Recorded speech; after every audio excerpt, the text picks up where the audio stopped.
advocates say that the city's plan to support unhoused people this winter will not get everybody out of the cold. And that plan hasn't even actually kicked in yet. And that means that this warming center we're standing in front of in downtown Toronto is one of only 2 that is currently operating across the city. And both of those warming centers are now full and turning people away. Winter came on me too quick. I'm not prepared, right?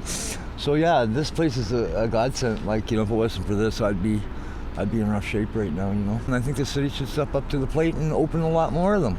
Wayne is one of around 10,000 people living on Toronto's streets, according to the city's own data.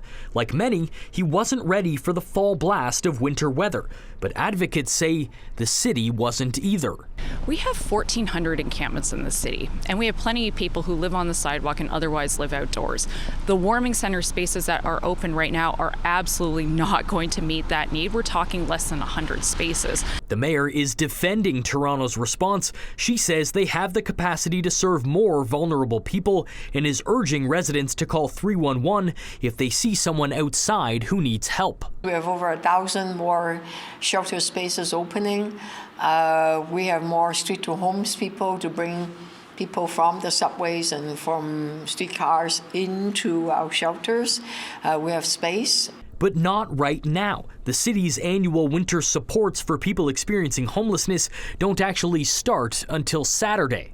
Why do we not actually have an all-seasons emergency weather plan that gets activated no matter what, not just on November 15th, not just in the summer, but all of the time? Under this year's plan, when the temperature drops below -5, 5 warming centers open with 244 spaces.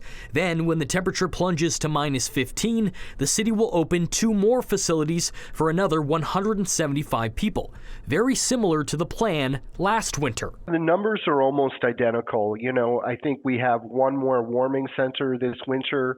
We have a few less beds available in the expansion in the shelter system.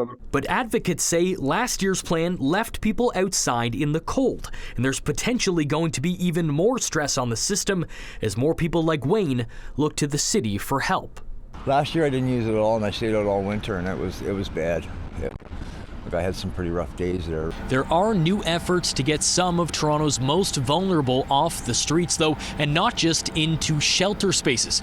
Gordon Tanner tells me that nearly 400 people will get the keys to their very own permanent housing thanks to the city this winter. Brandon Choghri, City News.